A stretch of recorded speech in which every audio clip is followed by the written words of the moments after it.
जल्दबाजी में फैसला किया है। ऐसा लगता है कि वो सिर्फ अपने आप को चर्चाओं में लाने के लिए ऐसा कर रहे हैं, बल्कि प्लान उनके पास कोई नहीं। चुनाव लड़ा और जीता भी। समाजवादी पार्टी की विधायिका कही जाती हैं, लेकिन आज भी अगर प्रेस कॉन्फ्रेंस की बात की जाए या तमाम जनता के बीच में पहुंचती हैं तो पल्लवी पटेल जिस तरह से मौजूदा वक्त में उनका तमाम तरह के बयान निकलकर सामने आना, तमाम तरह के नए गठबंधन बनाना, तमाम तरह से अपने शो को लेकर ये दावा कर रही हैं कि वो जीत जाएंगी। अब देखिए कि फूलपुर पर बात करें तो फूलपुर पर ये चर्चा थी कि उनकी देश की 18वीं लोकसभा है और लोकसभा का, लोकतंत्र का, दुनिया के सबसे बड़े लोकतांत्रिक देश का महापर्व है, यानी कि चुनाव, आम चुनाव। 543 लोकसभा सीटें हैं। सभी राजनीतिक पार्टियां इस कवायद में जुट गई हैं कि किस तरीके से जो सीटें उनके खाते में आई हैं उन पर अपना परचम लहराया जाए। ऐसे में न्यूज रूम में मेरी मौजूदगी है और बात करेंगे इन्हीं आम चुनावों पर तमाम अपने सहयोगियों के साथ। लेकिन बात आम नहीं होगी क्योंकि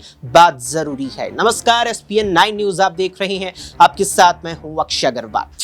उत्तर प्रदेश सबसे ज्यादा लोकसभा सीटों वाला राज्य है। 80 सीटें आती हैं, जहां एक और इंडिया गठबंधन के तहत सपा, कांग्रेस और TMC चुनावी मैदान में है, तो सामने है NDA गठबंधन। लेकिन इंडिया गठबंधन में अखिलेश यादव की बात की जाए तो हाल फिलहाल में उन्हें दो बड़े झटके इस रूप में लगे कि पहले पश्चिमी उत्तर प्रदेश में किसानों के बीच अपनी अच्छी खासी पकड़ रखने वाले जयंत चौधरी RLD उनसे अलग हो गए और उसके बाद पल्लवी पटेल ने भी उनसे नाता तोड़ लिया। पल्लवी पटेल लगातार ही सुर्खियों में बनी हुई हैं, क्योंकि जो कुछ पल्लवी पटेल के साथ अखिलेश से गठबंधन तोड़ने के बाद हुआ है, उसके बाद वो मुश्किलों में पड़ती नजर आ रही हैं। लेकिन पल्लवी पटेल की जो यहां उम्मीदवार उतारने का सिलसिला है वो थमने का नाम नहीं ले रहा है। हाल में 3 और सीटों पर पल्लवी पटेल ने अपने उम्मीदवारों का नामों का ऐलान कर दिया है, जिसमें से अब उत्तर प्रदेश की तकरीबन 1.5 दर्जन सीटों पर अपने उम्मीदवारों के नामों का ऐलान कर चुकी है, जिसमें फूलपुर सीट भी शामिल है, जहां से वकील,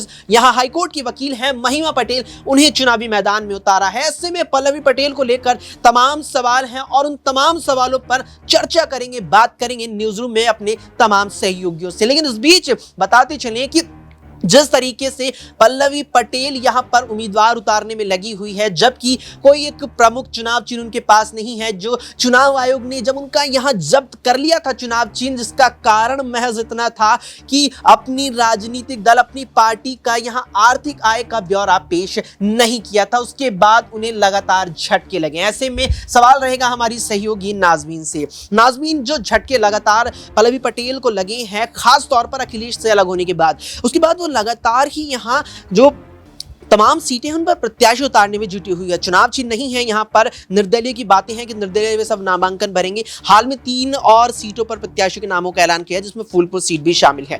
क्या लगता है पल्लवी पटेल ये जो उम्मीदवार उतार रही है, क्या इस बात से वे अवगत हैं कि जीत नहीं पाएंगी, या यहाँ पर इतना आश्वासन है कि जीत जाएंगी और खेल अन्य का बिगाड़ेंगी? और खेल किसका बिगाड़ती नजर आ रही है फिर? देखिए, अपना दल कमेरावादी प्रमुख पल्लवी पटेल जो लगातार अपने प्रत्याशियों का ऐलान करती हुई नजर आ रही है। प्रत्याशियों के जरिए देखा जाए तो पल्लवी पटेल दिखाने की कोशिश कर रही है कि वो अकेले अपने दम पर भी चुनाव में प्रत्याशियों को उतार भी सकती है और कहीं ना कहीं जीत का दावा भी सुनिश्चित कर सकती है।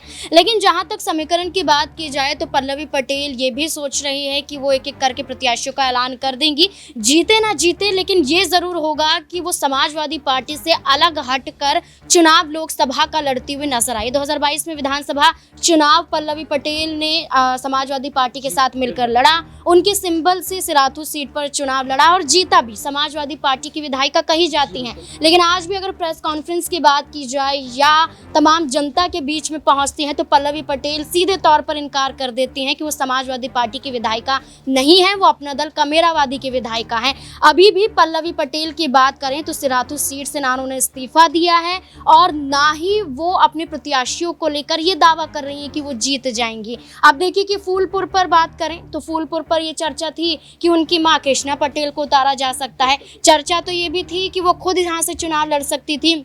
समाजवादी पार्टी से जो लड़ाई थी पल्लवी पटेल की, वो इसी सीट को लेकर थी। पल्लवी पटेल की लड़ाई थी कि इस सीट पर उनकी मां को चुनाव लड़ाया। बीच में रोकना चाहूंगा, आपने जिक्र किया कि चर्चा ये भी थी कि उनकी माता कृष्णा पटेल फूलपुर से आ सकती है, यहाँ तक कि पल्लवी खुद चुनाव लड़ सकती है।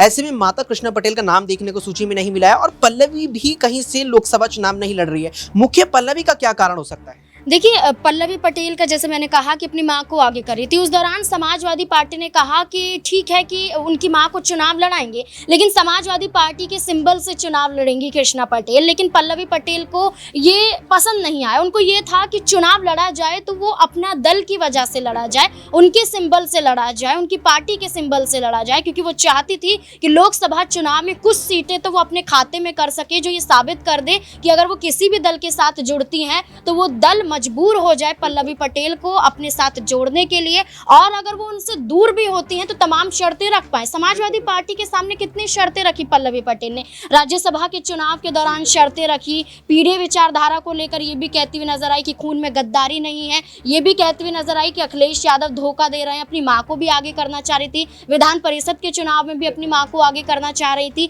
यानी कि देखा जाए तो लड़ाई अखिलेश यादव के सामने थी, शर्तें रख रही थी, लेकिन शर्तों के बाद अखिलेश यादव ने ये कह दिया कि अगर वो जाती हैं तो जाएं, उससे फर्क नहीं पड़ेगा, सिर्फ बातें बनती हुई नजर आएंगी और उन बातों से हमें फर्क नहीं पड़ता है।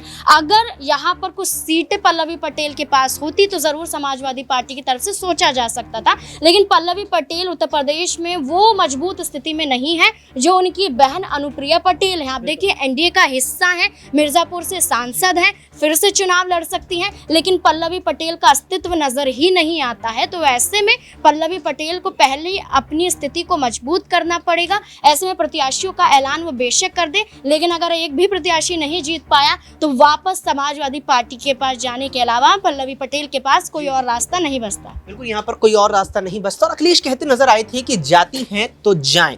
लेकिन यहाँ पर अमन जी से जानेंगे, अमन जी जिन सीटों पर लगभग जिन 1.5 दर्जन सीटों पर पल्लवी ने अपने उम्मीदवारों का ऐलान किया तो गौर करेंगे उनमें से ज्यादातर सीटें पूर्वांचल की हैं और उन 1.5 दर्जन सीटों में अधिकांश सीटें इंडिया गठबंधन के तहत सपा के खाते में यानी समाजवादी पार्टी के प्रत्याशी उनके सामने होंगे। एक और एनडीए के प्रत्याशियों के पूर्वांचल में भी कुछ चुनिंदा सीटें अपना दल कमेरावादी और यहाँ पर सुबह सपा को दी है, वहीं बीजेपी भी प्रमुखता से चुनाव लड़ रही है। तो पल्लवी पटेल अब गेम बिगाड़ने वाली स्थिति में पूरी तरीके से नजर आ रही है। किसका गेम बिगाड़ने जा रही है पूर्वांचल में? देखिए बिल्कुल पल्लवी पटेल बिल्कुल अपने आप में एक ऐसा नाम बन चुकी हैं जो भले ही राजनीति में कोई बड़ा कमाल अब तक नहीं कर पाई हूँ, लेकिन जिस तरह से मौजूदा वक्त में उनका तमाम तरह के बयान निकल कर सामने आना, तमाम तरह के नए गठबंधन बनाना, तमाम तरह से अपने प्रत्याशियों को उतारना, इसको लेकर चर्चाओं में बनी हुई है। लेकिन इन चर्चाओं में बने रहने से उन्हें तो फ़ायदा हो रहा है एक तरीके से कि वो कहीं ना कहीं सुर्खियों में है, लेकिन उनकी पार्टी को या उनके प्रत्याशियों को इससे बहुत ज़्यादा फायदा होने की उम्मीद लग नहीं रही, क्योंकि जो भी नाम उन्होंने रखे हैं सामने, एक तो वो उनके सिंबल पर चुनाव नहीं